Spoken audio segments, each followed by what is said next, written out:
প্রথমত হলো চীন এবং বাংলাদেশের যে সম্পর্কটি এটি অত্যন্ত জটিল। প্রথমত তারা আমাদের মহান মুক্তিযুদ্ধে প্রবল বিরোধিতা করেছে। আবার পরবর্তীকালে জিয়াউর রহমান সাহেব যখন ক্ষমতা এলেন তখন অনেকটা নাটকীয়ভাবে ড্রামাটিক্যালি তারা আমাদেরকে স্বীকৃতি দিয়েছে। আর এরপর থেকে বাংলাদেশে বিনিয়োগ, আমরা চীন থেকে আমদানি করার ব্যাপারে চীন খুব প্রোগ্রেসিভলি, আমি যদি বলি প্রগতিগত, মানে তাদের অনেক সীমাবদ্ধতা সত্ত্বেও আমাদেরকে একটা বিরাট উইন্ডো ওপেন করে দিয়েছে তাদের সাথে ব্যবসা বাণিজ্য করার জন্য। এমনকি চীনের এবং হংকংয়ের যে ভিসা, আমার কাছে মনে হয় টিল নাও এখনও পর্যন্ত আমরা বিশ্বের যে কোনো দেশের যে ভিসা পাই সেক্ষেত্রে ভিসা রেটিং পাওয়া এবং যাকে বলা হয় চীনা দূতাবাসের সঙ্গে বাংলাদেশের সম্পর্ক ভালো। তো এই সম্পর্কটি বিএনপির সঙ্গে যদিও শহীদ প্রেসিডেন্ট জিয়াউর রহমান শুরু করেছিলেন, কিন্তু দুটো কারণে বিএনপির সাথে এই সম্পর্কটা কিন্তু নষ্ট হয়ে আছে, এই বাস্তবতাটা বলতে হবে।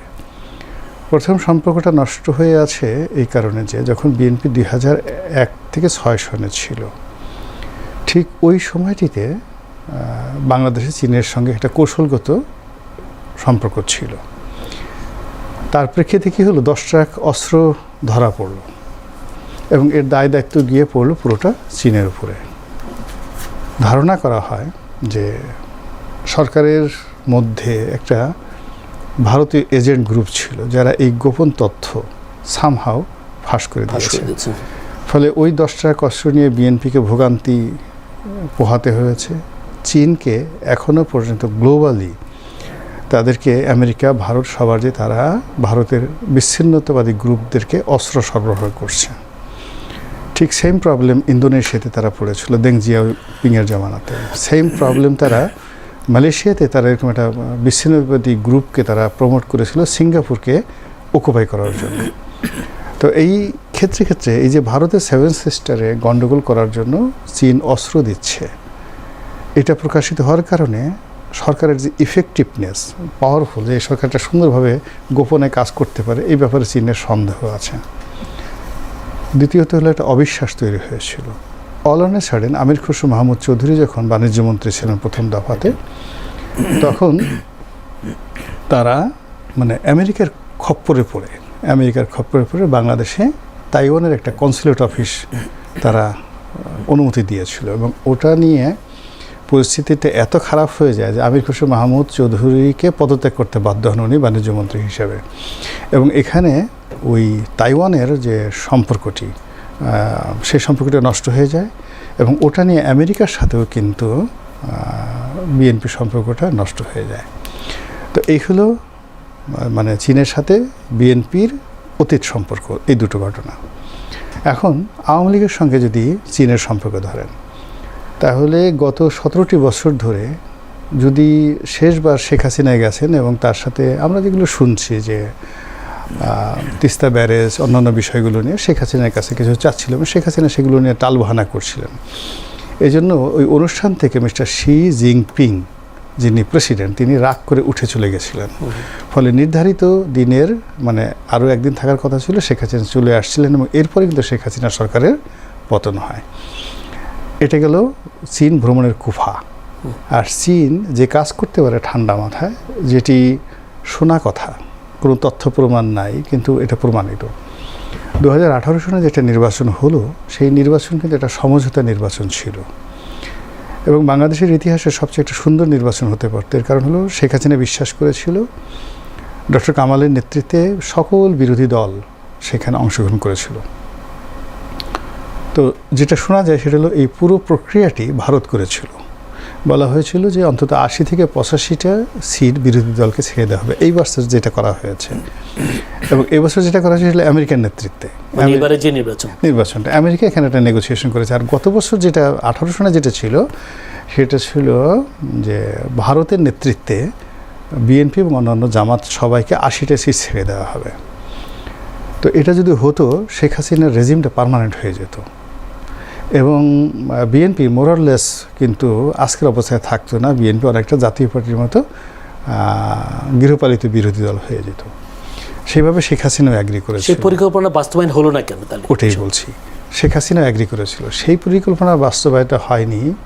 এর কারণে নির্বাচনের 1 সপ্তাহ আগে চীন এখানে ব্যাপক বিনিয়োগ করে তাদের গোয়েন্দা সংস্থার মাধ্যমে, কেউ বলে 3,000, কেউ বলে 30,000 কোটি টাকা করে। এই যে রাতের ভোটটা হয়েছে, এটা আউট অফ মানে শেখ হাসিনার প্ল্যানের বাইরে, আউট অফ ভারতের প্ল্যানের বাইরে। এবং এই টোটাল কাজটা তারা যে রাত্রি 12টার মধ্যে যে 40% ভোট কালেক্ট করে ফেলবে, এটা চীনা পরিকল্পনা হয়েছে। এটা হলো গোয়েন্দা সংস্থাগুলোর ইন্টারনালি এই ব্যাপারগুলো। তাহলে বোঝার চেষ্টা করেন যে পরবর্তীতে যখন শেখ হাসিনা ক্ষমতায় এলো 18 সনের পরে, তখন তারা সেই গণতন্ত্রের নেত্রী এটার কথা বড় মুখ রইল না। প্লাস আমাকে বিশ্বাস করেন, আমি বঙ্গবন্ধু কন্যা, আমার প্রতি নির্ভর করেন। সবাই বুঝলো তোমার ঘোড়ার ডিমের ক্ষমতা আছে, তুমি তোমার নিজের দলই সামলাতে পারো না। বিএনপির মতো একটা বড় দলকে 6-7টা সিট, তো ওইরকমভাবে একটা বিশ্রী একটা অবস্থা তৈরি হয়েছে। এবং এখানে নির্বাচনকে তো আবার চীন সমর্থনও দিয়েছিল। হ্যাঁ, মানে আবার ওই দুটো নির্বাচন, অর্থাৎ 18 নির্বাচন তো যেহেতু তারা করে দিয়েছে, ভারত এখানে অপমানিত হয়েছে। ফলে ভারতের আগে চীন এখানে এসে মানে ফুলের মালা নিয়ে সবার আগে কংগ্রাচুলেশন জানিয়েছে। দেখুন, এই কংগ্রাচুলেশন শেখ হাসিনার জন্য ছিল অপমান, তার জন্য কষ্টকর ব্যাপার, কিন্তু তাকে সেটা হজম করতে হয়েছে। আমি এই কথাগুলো বললাম এই কারণে যে চীন চুঁচা করে যে সমস্ত মানে আপনাকে অভ্যর্থনা জানাবে, নাচবে, গানবে, খাইতে দিবে, এটাতে খুশি হওয়ার কারণ নেই। তারা অর্থনীতির ক্ষেত্রে ইউরোপের বাইরে আমেরিকা নাকাখানি চুবানি খাওয়াচ্ছে। আজ ইরান যুদ্ধে আমেরিকাকে সর্বনাশ করে দিচ্ছে, শ্রীলঙ্কাকে তারা দেউলিয়া বানিয়ে দিয়েছে। তো যার জন্য বাংলাদেশে এই চীনকে হ্যান্ডেল করার জন্য যে ধরনের প্রাজ্ঞতা দরকার, অভিজ্ঞতা দরকার, সব কিছু দরকার, সেটা জানতে হবে। নাম্বার 1 সেটা কি অভাব মনে করছেন? আমি এটা বোধহয় যে প্রিন্স ভাইয়ের সাথে আলাপ করেছেন, আমি দ্বিতীয় দফায় এই অংশটা আলোচনা করি, যে দ্বিতীয় অংশে আলোচনা করি। আমি একটু যাই রুহিন হোসেন প্রিন্স, ঠিক এই যদি গোলাম মাওলা রনি ভাইও ঠিক এই কথা বলছিলেন। কেউ কেউ বলছেন যে বাংলাদেশের সাথে সম্পর্ক তৈরির ক্ষেত্রে চীনের আসলে স্ট্র্যাটেজিটা কি, কৌশলটা কি? চীন কি শুধু ব্যবসা করতে চায়? কেউ কেউ বলছেন চীন হলো একটা পানির মতো, যে পাত্রে রাখা হয় সেই পাত্রের আকার ধারণ করে।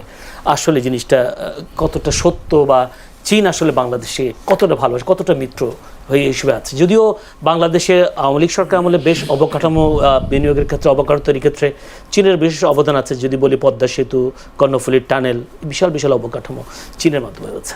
না, একটা হচ্ছে তো এ বিষয়ক গোলাম মোল্লা রনি অনেকগুলো তথ্য তুলে ধরেছেন এবং অনেকগুলো দিকের যথার্থতা আছে বলে মনে করি। সুতরাং আমি ওইটা রিপিট করতে চাচ্ছি না, শুধু টেনে আনার জন্য বলি।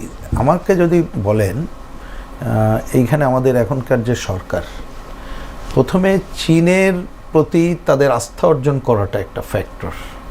তার একটা পয়েন্ট উনি খুবই গুরুত্বপূর্ণ পয়েন্ট তুলে ধরেছেন যে চীনের কাছে কিন্তু এক চীন নীতি, এইটা অন্যতম প্রধান বিষয়, যেটা আগের বারে বিএনপি এটা সংকট করেছিল। এবং যতটুকু আমরা জানি যে এর আগে যে মির্জা ফখরুল ইসলাম আলমগীর ভাইয়ের নেতৃত্বে যে টিমটা গেল, অ্যাকচুয়ালি ওইখানে তারা এটাই বলতে চেয়েছে যে ভাই আমরা এক চীন নীতিতে আছি, অন্যটার মধ্যে নাই।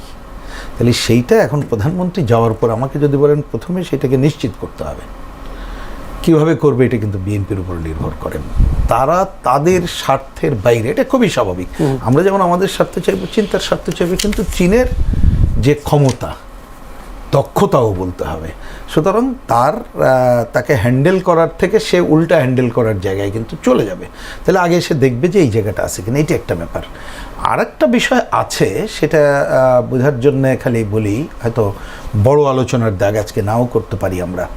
সেটা হচ্ছে যে সাম্প্রতিক সময়ে যে আমেরিকার সাথে বাণিজ্য চুক্তির নামে যে চুক্তি করা হয়েছে, তাতে কিন্তু বাংলাদেশ সরকার এবং বিএনপি তো যেন মুখে কুলু পেটে বসে আছে। দেখবেন তারই পররাষ্ট্রমন্ত্রী তিনি বলছেন এদের সাথে কথা বলে করলাম, এবার এসে বললেন ওই বাণিজ্য চুক্তি নাকি একটা সোনায় সোহাগা জিনিস। কিন্তু আমরা জানি এই বাণিজ্য চুক্তির মতো এই বাংলাদেশের ইতিহাসে এ ধরনের খারাপ চুক্তি হয়নি। মালয়েশিয়া অলরেডি তার থেকে বেরিয়ে আসছে এবং এটা সবাই বলছে, একটা লোকও খুঁজে পাওয়া যাবে না ওই খলিল সাহেব ছাড়া যে এটার পক্ষে বলছে। তা সেই চুক্তি বজায় রেখে অনেক কিছু ডিল করা ইচ্ছা করলেও করার মতো দুঃসাহস দেখাবে কিনা সেটাও দেখার ব্যাপার।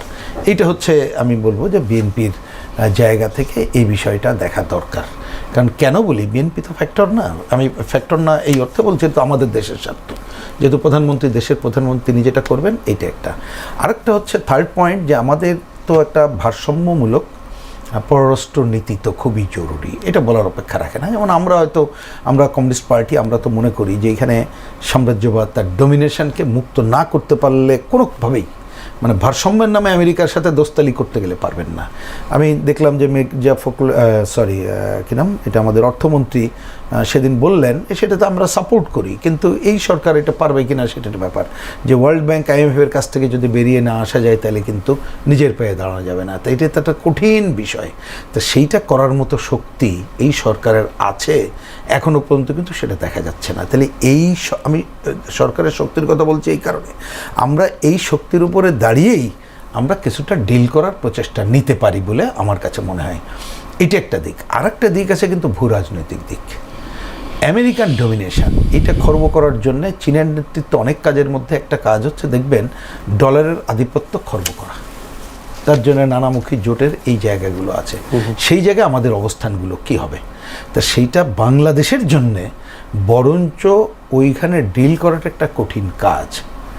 কিন্তু তারপরও মনে হয় যে এই যে উনি যেভাবে বেছে নিলেন, যেভাবে মালয়েশিয়া, তারপরে চীন, এটাকে অবশ্যই পজিটিভ দিক, এবং যতটুকু সমঝোতার দ্বার উন্মোচিত হয় সেইটুকুকে রক্ষা করেই বাংলাদেশকে আগানো খুবই জরুরি। না হলে আমরা কিন্তু নানা ধরনের আর্থিক সংকট সহ নানা জায়গায় পড়তে পারি, এটা মনে রাখতে হবে। কিন্তু এই কথাটা না রাখলে আমরা ভুল করব। চীন যেমন এইখানে রনি ভাই কতগুলো রাজনৈতিক কথা বলেছেন, এটা কিন্তু মনে রাখা দরকার। আগে একটা সময় ছিল চীন রাজনীতিতে এরকম হস্তক্ষেপ করতো না, কোনো কিছু করতো না। এখন কিন্তু বিষয়টা সেরকম না। আমাদের মতো দেশে আপনি ভূ রাজনৈতিক কারণে বঙ্গোপসাগরে এখানে আধিপত্য বিস্তার একছত্র যাতে না হয় সেই কাজটা করবে। ভারতের সাথে উইনোভার করার চেষ্টা করছে। দেখবেন এই যে যখন আমাদের প্রধানমন্ত্রী চীন সফর, তখন কিন্তু তাদের নেতারা ভারত সফর করে ভারতের সাথে সম্পর্ক উন্নয়নের কাজটাও তারা করতে চাচ্ছে, এবং লক্ষ্যটা আমেরিকান ডমিনেশন করা। আরেকটা হচ্ছে চীনকে, এইটাও আমাদের দেশগুলোকে বিবেচনা রাখা দরকার বলে আমি মনে করি। কারণ আজকে আলোচনা যে মাত্রায় হয়, উনি যেহেতু আরও ভেতরে ঢুকে করছে বলে আমি এটাকে পজিটিভ সিগন্যাল হিসেবে ধরেই আমি আলোচনা করছি, কারণ এই আলোচনাগুলো কিন্তু হয় না। চীন সমাজতান্ত্রিক বুঝবেন, আমাদের সাথে সম্পর্ক ভালো, তারপরেও পরিষ্কার করে বলি, আফ্রিকার দেশগুলোতে তার ইনভেস্টমেন্ট এবং তার যে কর্তৃত্ববাদী পজিশন, এইগুলো কিন্তু হিসাবের মধ্যে আপনাকে রাখতে হবে। তার মানে আপনি শুধুমাত্র ইনভেস্টমেন্ট এই জায়গায় একটা করলেন, তারপরে আপনার দেওয়ার ব্যাপার, নানা ধরনের যে ঘটনাবলী আছে, সেই জায়গায় কিন্তু আপনি এক ধরনের সংকটের মধ্যে পড়তে পারেন। কারণ যখন একটা সরকার তার কাছে প্রধান হয়ে দাঁড়ায় তার বিজনেস এবং তার দেশের মানুষের স্বার্থ, এটা থেকে নিয়ে তার দেশের জায়গা করবে, সেই জায়গাতে আপনি যদি ডিল না করতে পারবেন না। এই ক্ষেত্রে যেমন আমাদের দক্ষতা একটা জরুরি কাজ। কেন, ধরুন আমরা যতটুকু জানি যে তারা তো এই অন্তর্বর্তীকালীন সরকার এবং অন্য সময়ও অনেকগুলো পণ্যের একেবারে ডিউটি ফ্রি অ্যাক্সেস দিয়েছে, কিন্তু আমরা কি পাচ্ছি? আমরা ওই দেশের জনগণ তার চাহিদা অনুযায়ী এটা তৈরি করে কি নেওয়ার জায়গা পাচ্ছি না।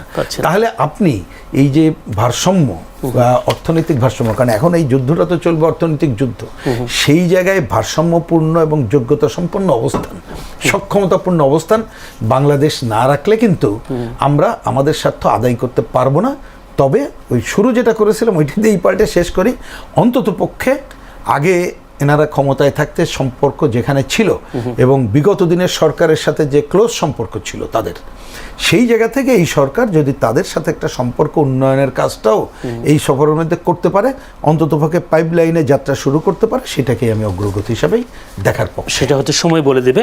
গোলাম মাওলা রনি, বাংলাদেশের সামনে তখন তিনটা পরাশক্তি, ভারত, চীন এবং সেই সাথে যুক্তরাষ্ট্র, যিনি বলেছেন এতক্ষণ ধরে। আবার যুক্তরাষ্ট্র চীনের মধ্যেও একটা বৈশ্বিক আধিপত্য বিস্তারের একটা লড়াই তো অবশ্যই আছে।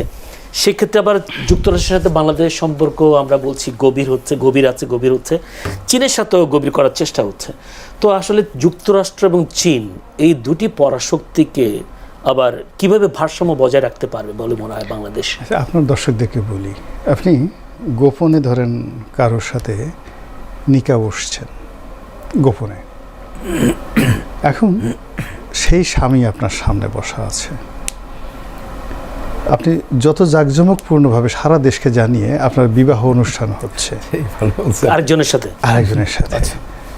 এবং সবাই হাসছে, কিন্তু আপনার ওই যে যার সাথে আপনার বিয়ে হয়েছে, যেটাকে আমরা আঞ্চলিক ভাষায় বলি নাং, মানে গোপন বিয়ে, গোপন বিয়ে, সে নাং বসে আছে সামনে, আপনি হাঁটতে পারবেন না। আপনি রাজকুমারী হন, রানী এলিজাবেথ হন, আর যা হন, মানুষের মোরাল ক্যারেজ, সব জায়গাতে মোরাল ক্যারেজ একটা বিরাট ফ্যাক্টর।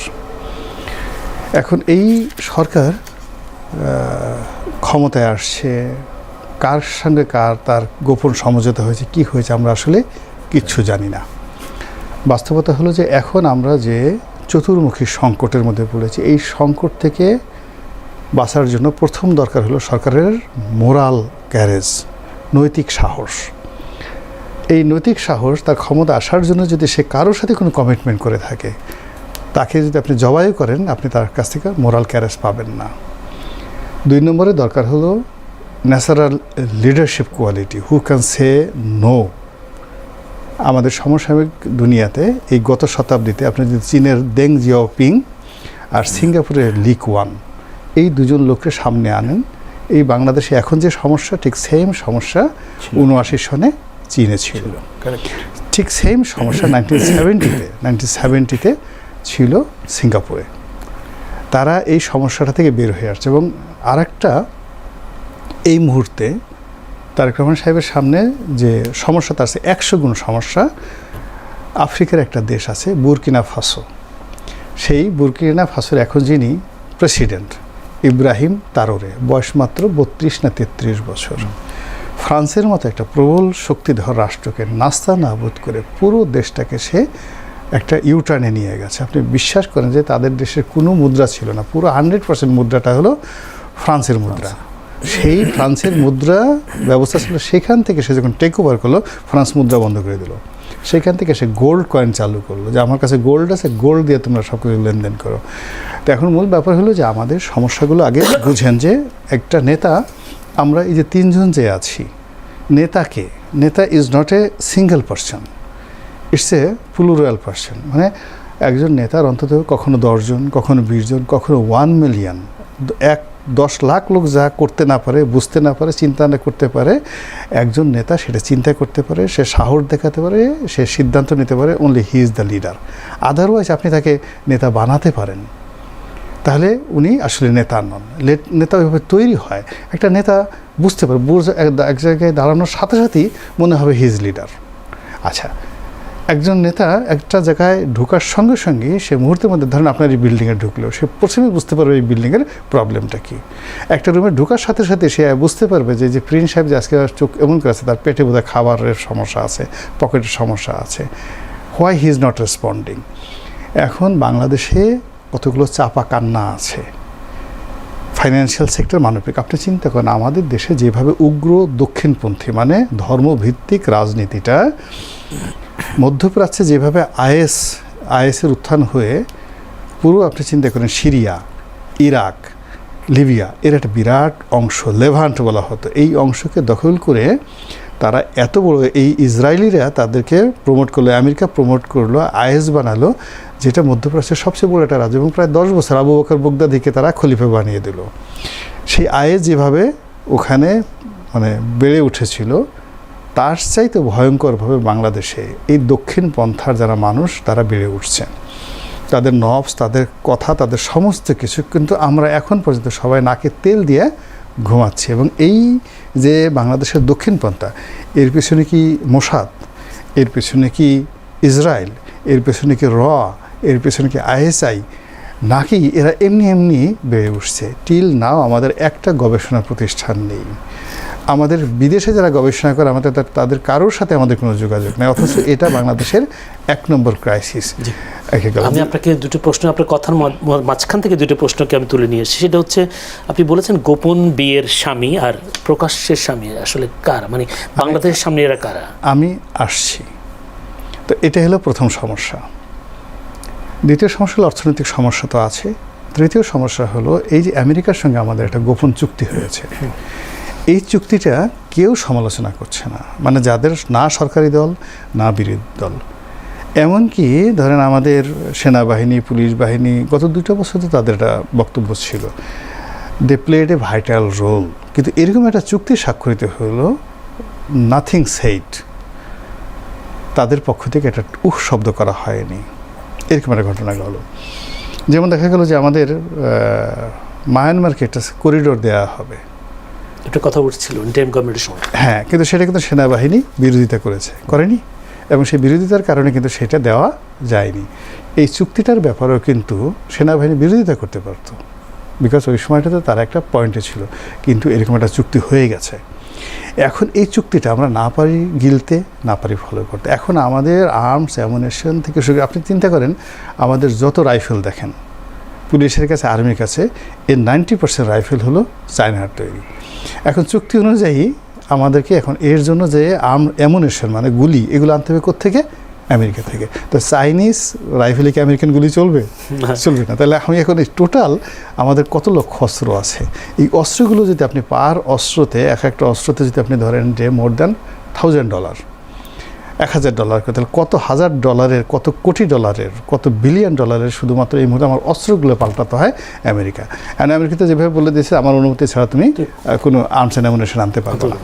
এখন এই সমস্যাগুলো মাথায় নিয়ে তারেক রহমান সাহেব ওখানে গিয়ে কী করবেন, কী আলোচনা করবেন, আমার মাথায় আসে, আই ক্যানট আন্ডারস্ট্যান্ড। যেতে চাই রহিন হোসেন প্রিন্সের কাছে। রহিন হোসেন প্রিন্স,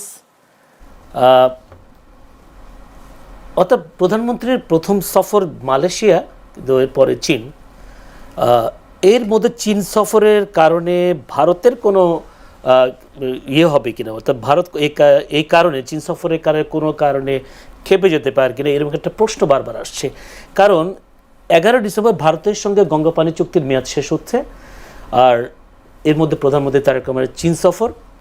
এইসব মিলে সরকারের পক্ষ থেকে বলা হচ্ছে যে গঙ্গা চুক্তি নবায়নের জন্য তারা কাজ করছে, দুপক্ষই কাজ করছেন, তাদের যোগাযোগও আছে। এই গঙ্গা চুক্তি নবায়নের ক্ষেত্রে কোনো ধরনের বাধা হতে পারে কিনা চীন সফরকে ঘিরে?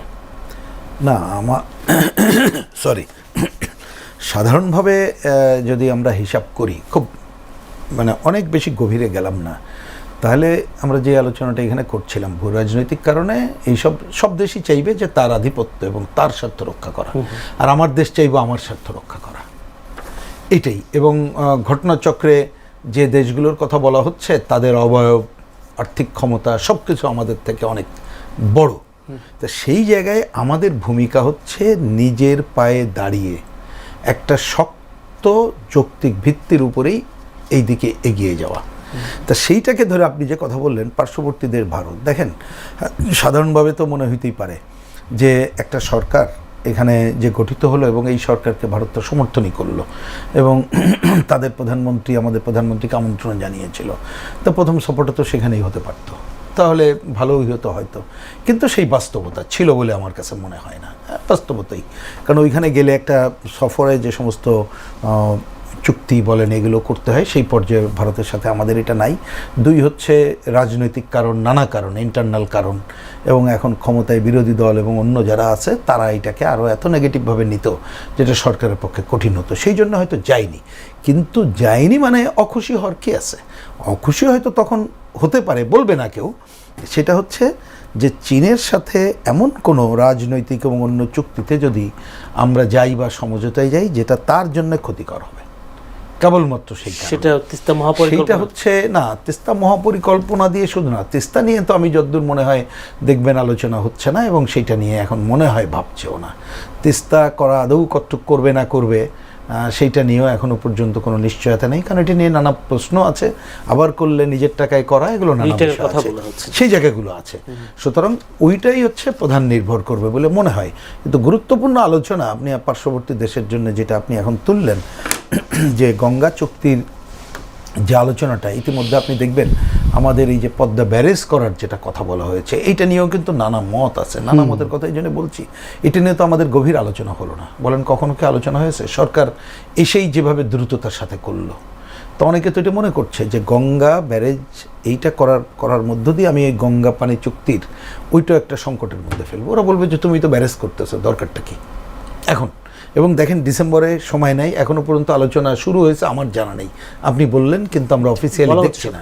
যতটুকু আমার জানা যে এইবারের যে ওই যে বৈঠকটা হচ্ছিল যেখানে ডক্টর জাহিদ সাহেব যেতে গেলেন না, উনি গেলে ওনাকে, এটা শোনা আমার, আমি সত্য মিথ্যা বলতে পারবো না, আনঅফিসিয়ালি হয়তো ওনাকে একটা দায়িত্ব দেওয়া হয়েছিল বা ভাবা হচ্ছিল, তা সেইটাও তো হলো না বলে বিষয়টা, তা সেইটা ঝুলে যাবে কিনা এটা দেখার ব্যাপার। কিন্তু আমাদের ভারতের সাথে এই আলোচনাটা জরুরি এই কারণে, কারণ পার্শ্ববর্তী দেশের সাথে ঝুলে থাকা যে সমস্যাগুলো আছে তার সমাধান করতে হবে, তার সূচনা তো করতে হয়। তার মধ্যে একটা বড় বিষয় হচ্ছে এই 54টা নদীর অভিন্ন পানি, এটা কিন্তু অন্যতম সমস্যা। তা সেইটাই যে গঙ্গা পানি বন্টন চুক্তি, এই আলোচনার মধ্য দিয়ে দ্বার উন্মোচন হবে না কি হবে এটা দেখার কিন্তু একটা সুযোগ আছে। এবং সেই সরকার, আমাদের সরকারের প্রতি, দেশের প্রতি মনোভাব কি এইটাও বোঝা যাবে। বরঞ্চ গুরুত্ব দিয়ে এই কাজটা করা দরকার বলে মনে করি। আর চীন সফর আমার মনে হয় না যে আমাদের সরকার এমন কিছু করে আসতে পারবে। এখানে অনেক হয়তো দ্বিতীয় পর্বে উনি অনেকগুলো কথা যেটা বললেন, যদি সেই মর্ম কথার কিছুটা হলেও অনুধাবন আমরা করি, আমি হয়তো আমার ভাষায় বলেছি, ওনার ভাষায় বলেছেন, আর আমি কিন্তু গত পার্টে বলেছি যে অন্তত পক্ষে ন্যূনতম একটা সম্পর্ক উন্নয়নও যদি করে, আমি সেটাকে পজিটিভ দেখার কথা বলেছি। চুক্তি তো অন্য প্রশ্ন, তা সেইটুক আমার ধারণা এমন কিছু ঘটবে বলে মনে হয় না যে যাতে করে আমরা অন্যদেরকে বায়াস্ট করব। আমাদের সরকার এখন পর্যন্ত সেরকম কোনো সমর্থন অর্জন করছে বলে ধন্যবাদ। মনে হয় না। গোলাম মাওলা রনি আজকে রুহুল কবির রিজভী, অর্থাৎ তিনি সিনিয়র যুগ্ম মহাসচিব বিএনপি, তিনি বলেছেন এই চীন সফরে বাংলাদেশের সাথে চীনের বাণিজ্যিক ঘাটতি কমবে। যদি আমি এটা তথ্য দেই, চীনের সঙ্গে বাণিজ্যিক ঘাটতি হচ্ছে 1786 কোটি 80 লাখ ডলার, যদিও ভারতের সাথে 785 কোটি 98 লাখ 70 হাজার ডলার। এই এত বড় একটা ঘাটতি, বাণিজ্যিক ঘাটতি আসলে কতটা পূরণ করা, কমিয়ে আনা কতটুকু সম্ভব হয়? বাংলাদেশকে একটুখানি বলার চেষ্টা করছে, বাংলাদেশের কাছে সেই পণ্য কি তৈরি করা আছে কিনা যেটা চীনাতে রপ্তানি করা যাবে? আমি বলি, আসলে আমাদের রিজভী ভাই যে এমিনেন্ট পলিটিশিয়ান, অভিজ্ঞ রাজনীতিবিদ, কিন্তু দুর্ভাগ্যজনক হলেও সত্য, ব্যবসা বাণিজ্য সম্পর্কে তার কোনো ধারণাই নেই। এই বিষয়টা নিয়ে বাণিজ্য মন্ত্রী যারা আছেন তারা কথা বললে জিনিসটা সুন্দর হতো। চীনের যে বাজার, সে বাজারটা এখন 100% পলিমারে চলে গেছে। যেমন আমরা এখন চামড়া রপ্তানি করি, ওয়েট ব্লু চামড়া, কিন্তু চীন এখন সিনথেটিক লেদারে চলে গেছে এবং এটা এত মানে পপুলার যে অরিজিনাল চামড়ার সাথে সিনথেটিক লেদার এখন বেশি জনপ্রিয়, দামও সস্তা। হ্যাঁ, দামও সস্তা। এরপরে ধরুন আমরা এই বাংলাদেশ থেকে জুট রপ্তানি করি, তো জুটের ক্ষেত্রেও তারা বিকল্প পলিফাইবার আবিষ্কার করে ফেলছে। একদম মানে জুট যেভাবে মাটি খেয়ে ফেলবে কোনো রকম প্রকৃতির জন্য, ওইরকম জিনিস তারা সিনথেটিকে চলে গেছে। আপনি যদি বাংলাদেশ থেকে গার্মেন্টস এক্সপোর্টের কথা বললেন, এখনও আমরা মানে ওখানের ক্ষেত্রে শিশু, আপনি যদি রুহুল কবির রিজভী সাহেব মানে পলওয়েল সুপার মার্কেটে তাকে 2 দিন ঘুরান, তারপরে আমাদের সবচেয়ে সস্তা এবং ভালো যে মার্কেট সেটা হলো বঙ্গবাজারে ঘোরানোর পরে তাকে যদি গুয়াংজোর যে কোনো একটা মার্কেটে তাকে পাঠানো হয়, বা একটা মার্কেট আছে, সেই মার্কেটে তিনি যদি যান তিনি পাগল হয়ে যাবেন।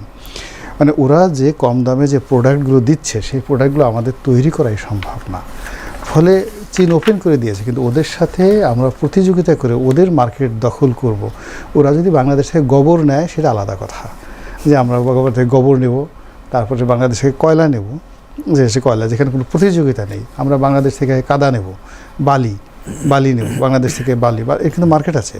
হাড়ের গুঁড়ো নেব, এবং হাড়ের গুঁড়োটা আমাদের বাংলাদেশে অলমোস্ট প্রতি মাসে 300-400 কন্টেনার যায়, সেটার মতো জাপানে যায়। তো এরকম কিছু আইটেম আছে যেটা ওরাই বলে দেবে যে এই জিনিসগুলো তোমরা বাংলাদেশ থেকে পাঠাও। তো এছাড়া যেটা আমরা তৈরি করি প্রোডাক্ট এবং বাই প্রোডাক্ট, কোনো একটা প্রোডাক্ট আমাদের নেই যে প্রোডাক্ট চীনা বাজারে গিয়ে চীনের সঙ্গে প্রতিযোগিতা করে টিকবে। এবং চীন যদি সেখানে আরও 10% সাবসিডিজও দেয়, তবুও সেখানে টিকতে পারবে না। ফলে কী হলো, বাণিজ্য ঘাটতি দূর হবে না। সিমিলারলি ভারতের সাথে একই অবস্থা। ভারত আমাদেরকে যে দামে তুলা দিচ্ছে, ইভেন যে দামে রেডিমেড ফ্যাব্রিক দিচ্ছে বা অন্যান্য চাল ডাল দিচ্ছে, কোনো অবস্থাতে এটা সম্ভব না। এখানে চীনের সাথে আমাদের এই মুহূর্তে $22 বিলিয়ন ইয়ারলি আমরা ইম্পোর্ট করি।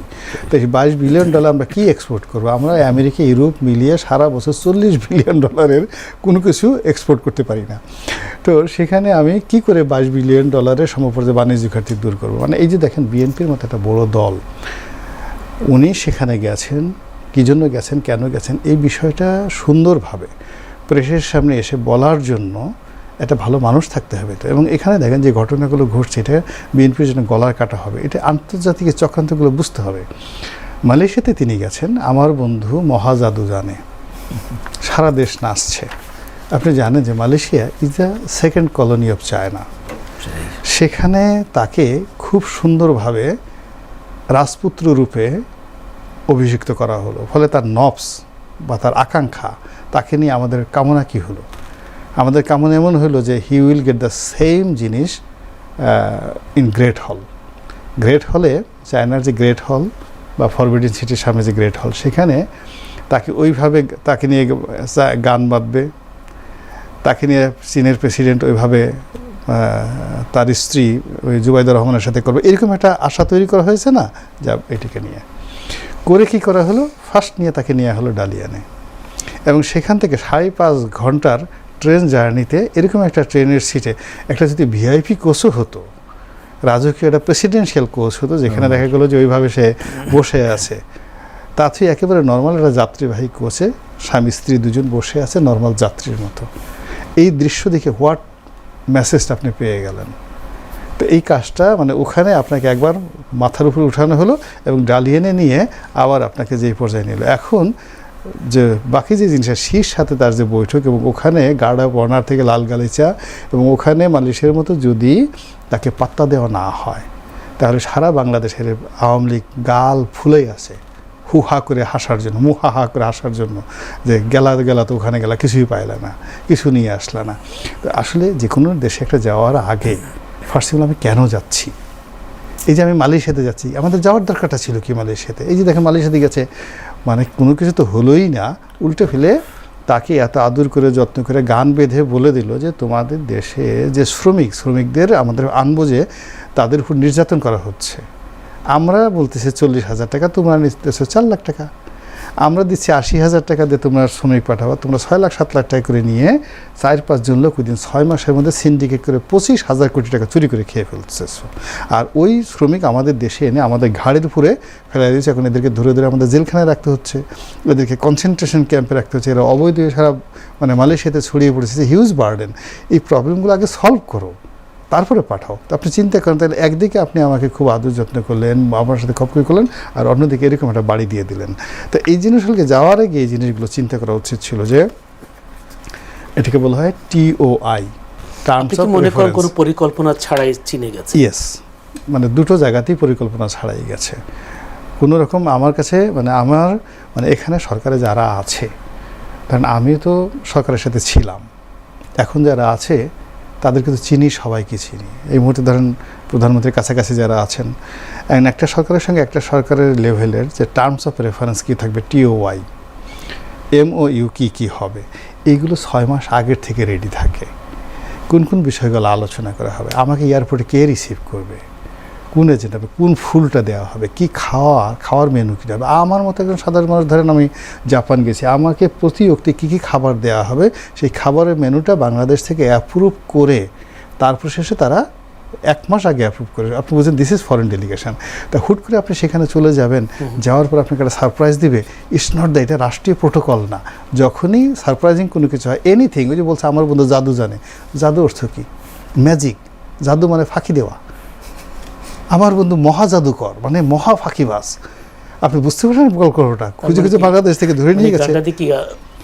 এই যে আপনি মানে বন্ধুত্বের একটা বন্ধনের কথা বলেনি আপনি? না না না না না, এখানে গানটা কি, আপনার গানের ভাষাগুলো কি, শব্দগুলো কি?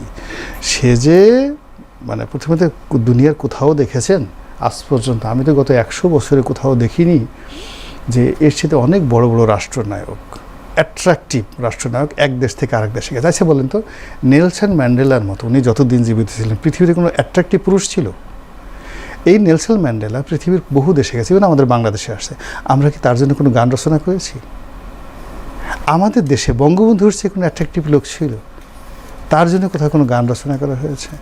আপনি ধরেন মিশরের যে গামাল আব্দেল নাসের, তার মতো অ্যাট্রাকটিভ পুরুষ এই শতাব্দীতে একজন ছিল কোনো দেশে গেছে? আপনি দেখেন তো, সবচেয়েতে যদি বলা হয় আমেরিকার ইতিহাসে 200 বছরের মধ্যে সবচেয়ে অ্যাট্রাকটিভ পুরুষ কে ছিল? সেটা হলো জন এফ কেনেডি। আচ্ছা, জন এফ কেনেডির মতো অ্যাট্রাকটিভ মানুষ অন্য দেশে গেছে, কোনো গান রচনা করা হয়েছে? মানে গান রচনাকে আপনি ইতিবাচক হিসেবে নিচ্ছেন না, আচ্ছা, এটা ধন্যবাদ। নেতিবাচক ঠাট্টা করা হয়েছে। আমি একটু যেতে চাই রহিম হোসেন প্রিন্স, একটা অন্য প্রসঙ্গে যাই। গতকাল 11 দলীয় একটি সমাবেশ হয়েছিল, সেখানে একটা ছবি নিয়ে বেশ সমালোচনা হচ্ছে। বিশেষ করে স্টেজে যারা ছিলেন তারা জামাত সহ 11 দলের নেতারা পুরুষ নেতারা, তারা উপরে ছিলেন, নিচে যারা বসেছিলেন তারা সব নারী ছিলেন। সেখানে সামান্তা শারমিন একটা ছবি পোস্ট দিয়ে বলেছেন, visual representation of first class and second class citizens of NCP, ওটা ব্যাটাগিরি মুর্দাবাদ বা তাসনিম, যারা তার ফেসবুকে দেওয়া স্ট্যাটাসে লিখেছেন।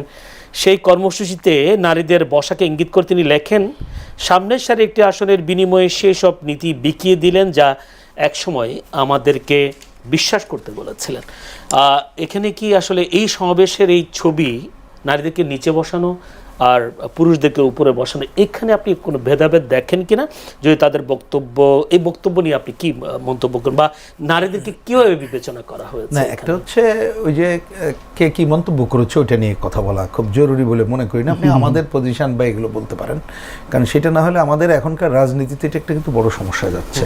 যে এই রকমের কেউ কিছু বলে, সেটা ভিডিও অডিও এটা করে আসে, সেটা দিয়েই পুরো রাজনীতিতে যেন তাড়িত হয়। এইটা একটা আমাদের না, যে একটা মিনিমাম ডেমোক্রেটিক রাজনীতি বা একটা ভালো রাজনীতির জন্য এটা একটা ক্ষতিকর বলে মনে করি। কিন্তু আপনার শেষ প্রশ্নটা গুরুত্বপূর্ণ, যে আমরা রাজনীতিতে নারী বা তাদের অ্যাটিটিউড কী বলি। আপনি যে দলটি, যে জোটটির কথা বললেন, ওই জোটের যে প্রধান দল, নারীদের প্রতি তাদের দৃষ্টিভঙ্গি কি এটা তো আমরা জানি না, জানার তো কিছু নেই। জামাত ইসলাম আমরা জানি। ডেঞ্জারাস জায়গা আর অন্য জায়গায় যেসব নারীরা ওই দল করছে, তারা ওইটাকে মেনে নিয়েই করছে। আমি খুব একটা সরলীকরণের উদাহরণ দিই, যেমন ধরেন এই যে সেন্সরশিপের কথা বলা হয়, এটার সাথে আপনি ওটা হয়তো মিলবে না, কিন্তু বোঝার জন্যে যে সেন্সরশিপ হয়তো উপর থেকে আপনাকে বলে দিলে এই করেন, আপনি সেটা করলেন অনিচ্ছা সত্ত্বেও। আরেকটা হচ্ছে আপনি সেন্সরশিপ আরোপ করলেন এবং সেটা আপনি যুক্তি দিয়ে বুঝে, তাহলে এর থেকে ডেঞ্জারাস কিছু কি হইতে পারে?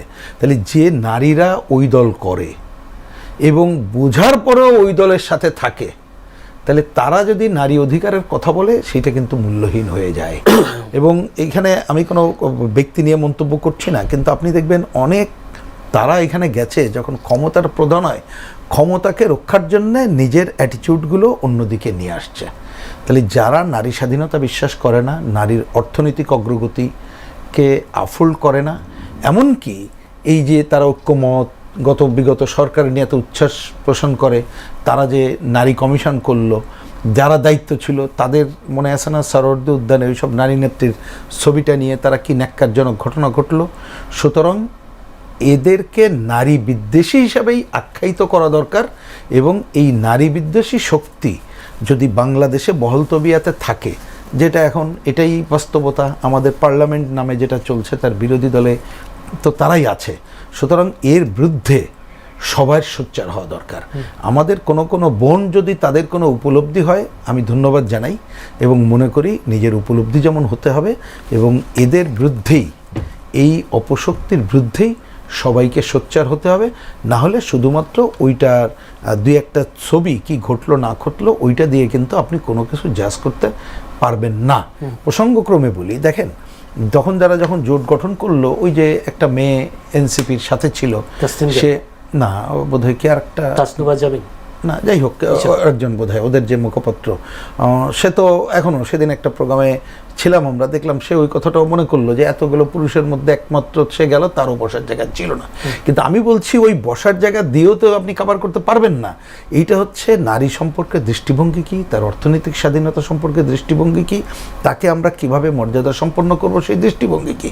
যার জন্য আমরা বলি যদি পার্লামেন্টের ন্যূনতম সেটা রক্ষা করতে হয়, তাহলে অনেক দিন ধরে আমাদের সমাজে কিন্তু আলোচনা হচ্ছে একটা ইউনিফর্ম ফ্যামিলি কোড, এটা চালু করা যায় কিনা। আপনি এই ধরনের প্রোগ্রেসিভ অ্যাটিটিউড এটার ক্ষেত্রেই যদি একটা নারীরা ঐক্যবদ্ধ হয়ে, নারী পুরুষ এটা সবারই কাজ, কিন্তু আমি তাদের কথা বিশেষভাবে বলছি, তারা যদি একটা আন্দোলনের মধ্যে আসে তাহলেই কিছু পজিটিভ ইঙ্গিত পাবেন, না হলে এই সমস্ত কি ছবি টবির মধ্য দিয়ে আপনি কোনো পজিটিভ কিছু দেখতেও পাবেন না। এর মধ্যে কারোর উপলব্ধি যদি বাস্তব কাজ না করে সেটাও কোনো ফল আনবে বলে আমার কাছে মনে হয় না। ধন্যবাদ।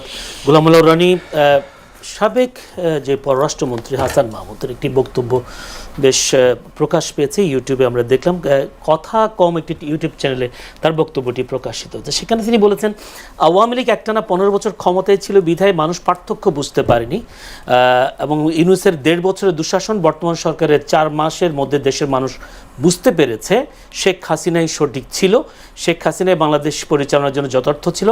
তাই আজ দেশের 85 থেকে 90% জনগণ বলে শেখ হাসিনা ভালো ছিল, আগে ভালো ছিলাম। দেশের মানুষ অধীর আগ্রহে অপেক্ষা করছে শেখ হাসিনা প্রত্যাবর্তনের জন্য। কিন্তু আমরা দেখলাম প্রতিষ্ঠাবার্ষিকী গেল কালকে, সেই 85% 90% লোক তো তারা কই ছিল, এটা একটা প্রশ্ন। আর তারই বক্তব্যটাকে আপনি কীভাবে দেখছেন? প্রথমত হলো তার নামটাই উচ্চারণ করাটা এখানে ঠিক না। যে লোক পালিয়ে গেছে, দেশের বাইরে আছে, আমরা এখানে ঘুরে বেড়াচ্ছি, আমরা এখানে তার কথা নিয়ে আলোচনা করবো। He should discuss about us. আমরা তাকে চিনি না, উই ডোন্ট নো হিম। সে বেঁচে আছে না জীবিত আছে, কোন আছে না কিনা আছে, তাকে নিয়ে আমরা আলোচনা করবো কেন? আমরা বাংলাদেশে আছি, এই বাংলাদেশে আওয়ামী লীগ কোনো অবস্থায় আছে, আমাদের চেয়ে তো যারা দেশের বাইরে আছে তারা বেশি বোঝে না। আমরা প্র্যাকটিক্যালি দেখছি, মানে যে কোনো জিনিস দেখা, এই রাজপথে আমরা দেখেছি, এই দেশের জনপদে আওয়ামী লীগ যারা আছেন তাদের দুরবস্থা দেখছি, তাদের সফলতা দেখছি, তাদের আকুতি দেখছি। কিন্তু বিদেশে যারা বাংলাদেশে টাকা পাচার করে মহাসুখে রাজপ্রাসাদ নিয়ে ঘুরে বেড়াচ্ছে, তাদের কাছ থেকে যদি আওয়ামী লীগের রাজনীতির সবক নিতে হয়, আওয়ামী লীগের কথা শুনতে হয়, তাহলে আওয়ামী লীগ কিয়ামত পর্যন্ত বাংলাদেশে দাঁড়াতে পারবে না। এবং আমাদের মিডিয়ার যারা ভাই আপনারা যা আছেন, ফার্স্ট থিং হলো যে এরকম ইউটিউবে বলুক আর যেখানে বলুক, এদেরকে আলোচনার মধ্যেই আনার দরকার নেই। বেটার হলো যে আপনারা সাবির হোসেন চৌধুরীর কথা নেন, আইভির কথা নেন, বাংলাদেশে অনেক অনেক লোক আছে যারা আছে, আমাদের কথা নেন, আমাদের জিনিস আছে যারা আছে। আওয়ামী লীগ করে এই সমাজে, এই বাংলাদেশে অনেক ভালো মানুষ এখনও আছে আওয়ামী লীগ করতে। আপনারা আছে ঠিক আছে, এর সাথে এখন নিদেন পক্ষে আপনি লতিফ সিদ্দিকের কথাও তো নিতে পারেন। হ্যাঁ, দেয়ার আর মেনি পিপল। ওনারা তো এইসব কথা বলেন না, যারা বাইরে আছেন তারাই বলছেন। হ্যাঁ, তারা বলছে। এই জন্য আমরা এদের কথা নিয়ে, মানে তারা পচে গলে শেষ হয়ে গেছেন। এই লোক কখনো ফিরে আসতে পারবে না। একবার যারা এইভাবে পালায় যুদ্ধক্ষেত্র থেকে, নর্মালি যুদ্ধের নিয়ম হলো ফার্স্ট কিল দেম।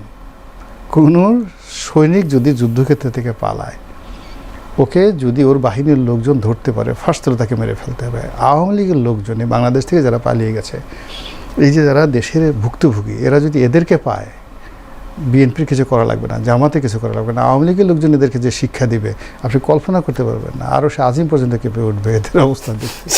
অসংখ্য ধন্যবাদ গোলাম মাওলা রনি।